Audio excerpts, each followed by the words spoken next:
कहता करेजा है जब तुहे नजरी के सामने से गुजरा तारू बुझाता ही करेजे में फाटी गई। बड़ी प्यार वाला स्नेह मिलो लोग के गाना के अरे गुजरा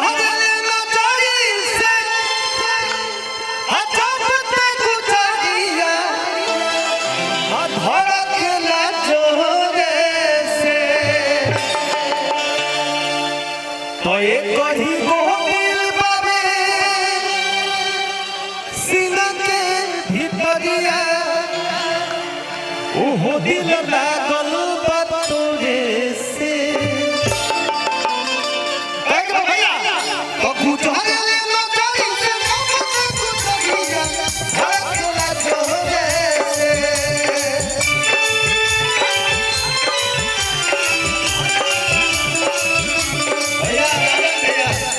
कुछ मिसिंग होता है कुछ चीज चाहे वो आवाज कम हो गई होके चाहे कुछ होके एगो मिसिंग होता पॉइंट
दे बुलुका तमरीक नहीं जसन नाम गलबा के उठावा पर मुस्कान खिलल बाटे एगो हमरा है नहीं के गुजरात की सब लोग तो देसी लगता है विदेश से बड़ी का ई रसिया नहीं हैं ई रसिया नहीं का नाम हतारो अपने देश में इतना गोरी लोग ना होला भाई भिक्षा खेते में लोग जरे लगा दे दो ना हमरा के भिक्षा क्या नाम है आपका भिक्षा तनी बोल दो थोड़ा सा लोग की शांति मिल जाए क्या नाम है दीक्षा सुनाई लो ना सुनाई देखिए आप लोग कितने लोग यहाँ चाहने वाले हैं थोड़ा सा ऐसे बोलिए कि पीछे भी लोग हैं पीछे के लोग भी सुने क्या नाम है आपका दीक्षा आई देखा ठीक बात डांस देखिए आप लोग हर बात तनी देखो बलिया में ई हर बात तनी देखो बलिया में आदसियन नचे आई पिया बलिया में देखो यही क्षेत्र के लड़का बानी गायक बानी अतुल ठाकुर जी इधर आइए अतुल भैया आइए हमारे भोला भाई भी आएंगे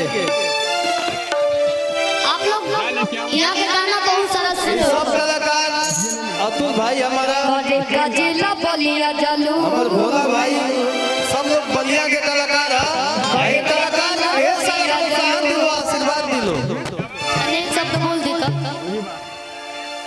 का हो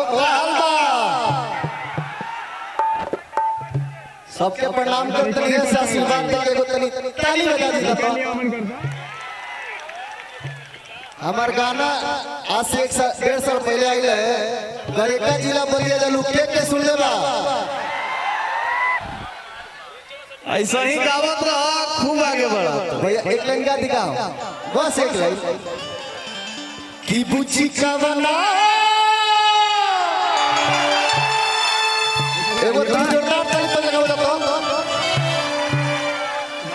की बुची का बना साबुन से नहालू करे का जिला बलिया जालू।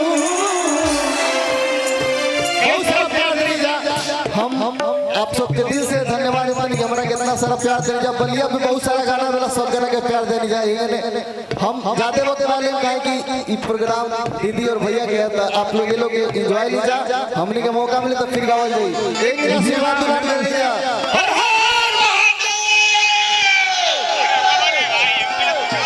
हिला दे ये अपना जिला खातिर मोरनी बहुत सारा गाना यहाँ के गावनी बलिया जिला पे।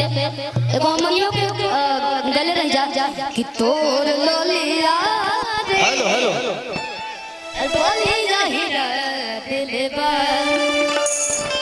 एगो गाना आइल बा कि एक थरियावा में खाना खियाबो कि रतिया के कोरा में दादू के सुताबो। हमने के बीच में सपना जी आइल बनी जोन ए गाना में काम कैले बनी कि उनका किताब के हर एक पन्ना के हम ही एगो कहानी। अच्छा जी, आप बोलेंगे तो अच्छा बोलेंगे। मैं एक निवेदन करूंगा, ये इवेंट की बहुत अच्छी कलाकार है और अभी जब दुल्हा दुल्हन की एंट्री हो रही है ना तो एक सैमसंग का फोन है। मैं निवेदन कर रहा हूं कि अगर किसी भी भाई के पास वीवो का फोन है तो प्लीज आई रिक्वेस्ट जो आप सबसे निवेदन है कि अगर वो फोन आपको मिले तो मैं निवेदन कर रहा हूँ कि जरा मंच पे आप लोग पहुंचा दे। बहुत परेशान है। हाँ, जो लेके आएगा उसको इनाम दिया जाएगा विजय चौहान जी की तरफ से। बिल्कुल इनाम दिया लेके आ जाइए प्लीज।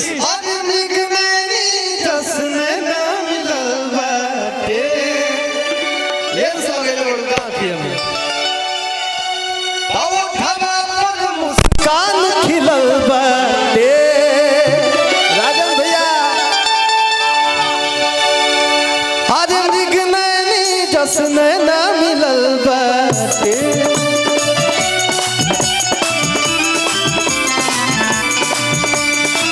हवा पर मुस्कान खिलल बाटे।